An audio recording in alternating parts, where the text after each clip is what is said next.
China has always been an imperial power, and the system of governance has been that of an imperial state. India has had its own form of governance, which is a quasi-democratic. India is essentially the birthplace of democracy. We have had democracy way before the Greeks had democracy. If you look at the archaeological structure, etc., the evidence from the so-called Indus Valley civilization era of our civilization, then you will see that there were no royal palaces and any of those things. So it was a democratic setup of some sort. We don't know exactly what form of democracy it was, but you had a democratic system. We also have the evidence from the Mahajanapadas, which were democratic republics. You had kings and rulers who were elected, they were not hereditary, and so on.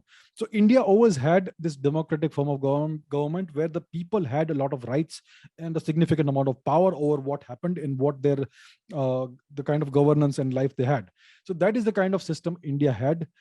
We don't have specific historical details because our historians have never looked into that as to what exactly was the form of government, how did elections happen, and what specific rights did people have. We don't know about that.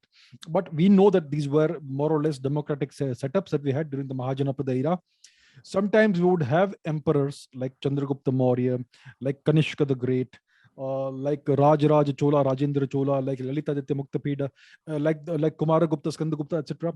But even during the imperial eras, when the entire subcontinent was unified politically under one central leadership, even at that time, at the local levels, you would have local democracies. So at the Gram Panchayat level or whatever, people would elect their local representatives and all that. So that's how it always was. So India was that sort of a system. The Chinese were not a democracy by any means. It was always a hard imperial system.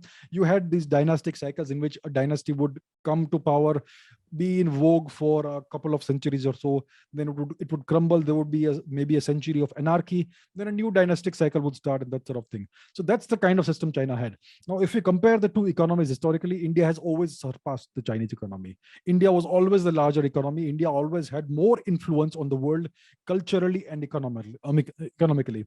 For instance, we know that India had extensive trade with Europe. India had extensive trade with Rome from the western ports in India, especially in Gujarat, Saurashtra, etc., which was at one time controlled by the Indo-Scythian kings, Rudra Daman, Rudra Sinha, etc. And then the Guptas took over and they continued the trade with Europe. So Europe was addicted to Indian products like textiles, like spices, like various other things.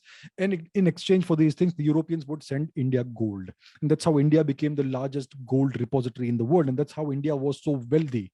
Right. So India accounted for easily more than 1/3 of the entire globe's GDP.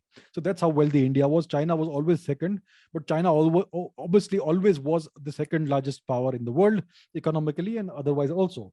So India had these extensive contacts, trade contacts, cultural contacts with Rome, with Greece, with Egypt as well, with the Middle East, with Persia, with East Africa, and also to the east with China, with Indonesia, Java, Sumatra, Southeast Asia, and so on. So India was essentially the center of the world. China was not so much the center of the world. China had the Silk Route, which was essentially actually an Indian trade route, which later on was called the Chinese Silk Route. So historically, India was the center of the world. India was the center of civilization. The Chinese called India Tianzhu, which means the center of heaven. Center of heaven. That was the Chinese word for India. So India was the global cultural superpower. India was the center of education, the largest economy, the trading superpower. It was also military superpower from time to time. So if we compare the two civilizations, the oldest civilization was always the greatest and the largest civilization in terms of magnitude of economy and strength. China was always number 2, and India was always more liberal.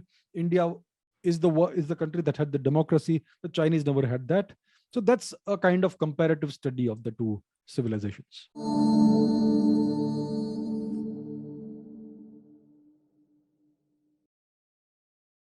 Please remember to subscribe to us and switch on the notifications for this channel. For our other social media links, more content, and to support our work, please visit citti.net.